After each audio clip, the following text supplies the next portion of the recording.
Let's talk about your boy Jay Z, Sean Carter.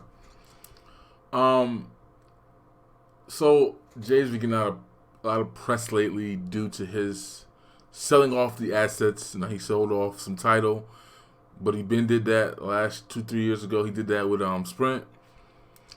Um, he just sold off the alcohol, the champagne, and making some bread in a recession, making some bread in a pandemic.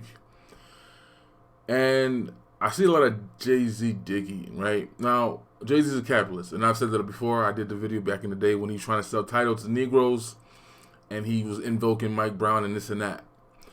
And I noticed that people are denying the allegations and they're not addressing the evidence. Case in point, DJ Academic, who say what you want about the dude. I think he's an alcoholic. He's kind of weird. He be in the mom basement a lot. No, he got his own crib. But saying he just don't go outside, which I understand because he's not about that life.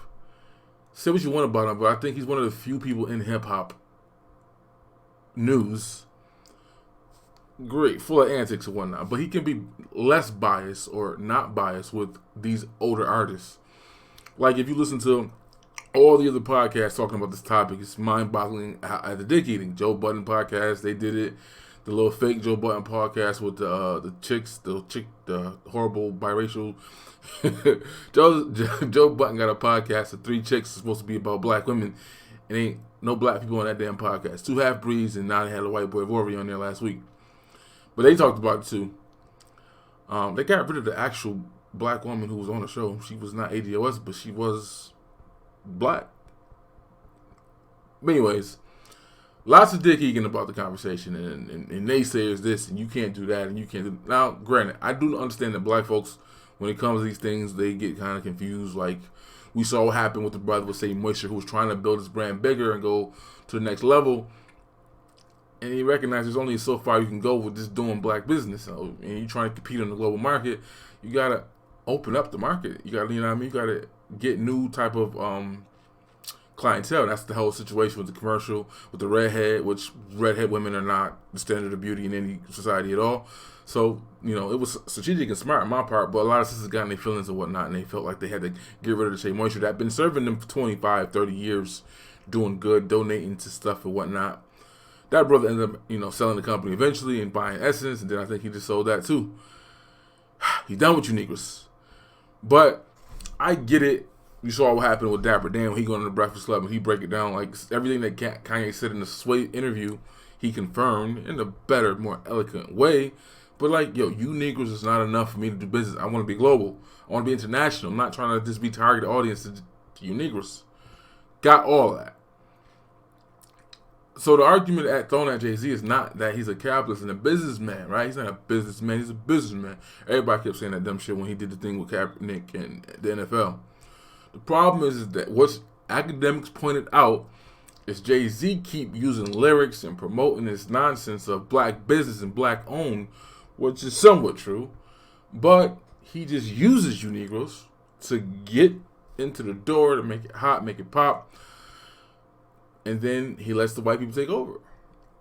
Now, granted, that's some capitalist shit. That's some businessman stuff, right? He did the same thing that Byron Allen just did with the whole 1886 civil rights legislation. He took it all to the Supreme Court, whatnot. Didn't care, all because he had personal beef for the company. Didn't want to use his stuff.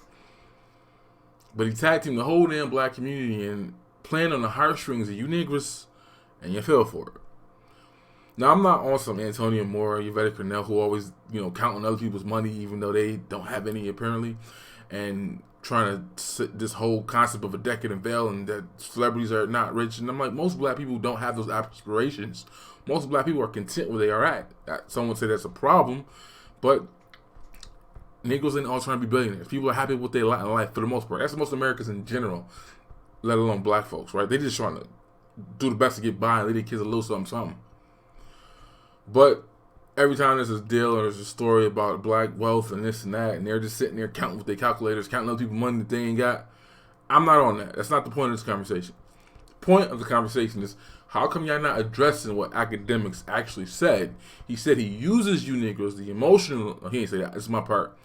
He uses the over emotionalism of black people, how we're ready to go. And Charlie, look at it right now. All these black women's up and down my timeline talking about Meghan Markle, their black princess. I mean, their black duchess. I mean, nope, she's not none of that no more because she got her husband to leave his royal family. That's crazy. How you going to marry a woman that don't bang with her own family? Now she made you leave your own family too. That's crazy. But just lockstep in line. Black folks love being mascots for every situation, and we're ready to go. And Barbie Allen took advantage of that. A lot of celebrities take advantage of that. They're not the only ones. But stop denying the allegations without addressing the evidence. Yes, Jay-Z invoked civil rights situations and social justice conversations to sell you a product. Like literally, Tidal, I love the idea Tidal is about the artist. We know that it was about the artist, it wasn't about the people. We knew that from day one. We knew that Jay was trying to sell it from day one. We knew that Kanye and Jay had beef because Jay wouldn't give Kanye the numbers on them streams. Because Jay bought the company from the white people, and the white people lied to him about how well the business was doing in the first place. He did the same thing. That's why he wouldn't give Ye the numbers. We get all that. But that's not the point, though. Jay-Z uses black folks and says, it's black owned, leave them crackers alone, don't shop with them crackers. His direct language was Google, Apple, Spotify, come mess with Tidal. I'm like, well, dog, your service costs more money, and, you know, technically to get your actual good product of the hi-fi, good quality sound music, you got to have the right tools, you got to have the right phone. At that time, I think only Sony was the only company that actually did that. All these young millennial fuckity fucks are all iPhone people, so like they couldn't even take a benefit of that software for the hi-fi music, which was $20 a month. Again, I support the idea of the artist eating and the artist getting big, and we know that, yes, Charlamagne said 16 black people. Madonna's not black. There's a bunch of people who are a part of that deal who got $8-9 million in this recent selling it off to Mr. Silencer of Speech, Jack Dorsey, owner of Twitter. Right? We know all that, though. But it's just, why can't we be honest and be cool, right? Like, it's just the biasness in media, not even on, like, you know, mainstream media is trash and real cable news is garbage. Even some of the ABC and all that stuff is trash, too. But I'm saying, like, even in hip-hop news where people want to be real and that, this and that, they can't even critique their contemporaries honestly. Like, if it's something that they can benefit by doing it against somebody, they might do it. But why is everybody snapping at DJ Akademiks for saying, like, yo, he uses you black people's emotions to get you to buy his products, to get you to support his products? It's even when the quality's sometimes not there, right? I mean, according to Antonio Moore, I read the article, but yeah, the $300 bottle of champagne I be drinking is only really worth $60. Again, that's capitalism, that's cool, but I'm saying he did that shit, and y'all buying it, and y'all think y'all doing something with these bottles of wine that cost $300, but they only really cost $60. They use cheap grapes. That's according to them in the article that Antonio Moore read. I don't care about any of that, but I'm saying he's a capitalist. He's gonna do what he has to do to survive and to win, to eat. Cool, but stop invoking social justice issues. Stop invoking black people in your bullshit. Just compete like everybody else. Don't use black people as your niche to get in the door. I own the Brooklyn Nets. You owned 1/10 of 10% of the Brooklyn Nets. And then the white Russian crooks, as according to Dr. Cornel West. According to him, why is she doing her hands up? That's crazy. According to Cornel West, it was some Russian oligarchs and some crooked people that that really owned the Nets. And then the city got gentrified, kumbaya, and then Jay-Z backs out, takes his $1 million back or whoever. He probably got a profit off that, and he runs away. And we know that was all bull because he was trying to start his own Rock Nation sports agency and trying to own a part of a team. Like, you can't do both. Like, all that was obviously some bullshit. But that's just my take on it real quick. Is that we know that Jay-Z is a capitalist and there's nothing wrong with that. And it's not even about him doing business with black people, selling things to black people. It's what Akademiks says is correct.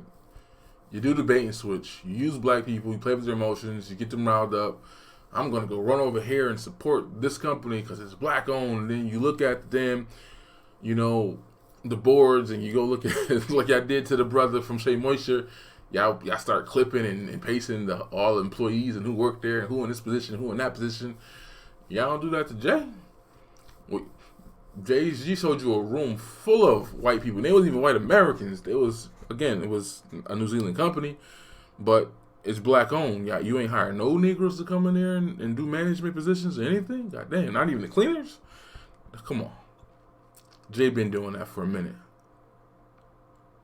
And that's not hating. You don't have to invoke, well, what are you doing? That doesn't matter. Just to say, like, Jay does use black pain to profit off of it. Like, it is what it is. That's my take on it. I'm out. What do you think? What do you think about the biasness, though? And this isn't the first time I noticed this. I noticed this. I was watching Everyday Struggle one time, and I was like, the take that I'm watching everybody else give is me beyond bias, and Akademiks was the only one who was honest and speaking freely. Not saying that there's not artists he might be biased to, more the ones that are of his generation. I don't know. He gets in trouble from every angle, everybody. Damn near lost his job for talking shit about Chrissy Teigen. But these old heads, these older people, they like Rory works for Lollapalooza. He's not gonna honestly critique Jay-Z. Joe Budden been dicking Jay-Z since they hadn't talked in 20 years. They finally talking now. He's not gonna accurately criticize Jay-Z. Maul is the brother of Biggs, one of the street pharmacists that helped start Rock Nation. Like, I'm not expecting to get a non-biased opinion from that situation, but y'all can talk smoke about every other situation, every other topic, but you can't be honest about the man Jay-Z. It is what it is.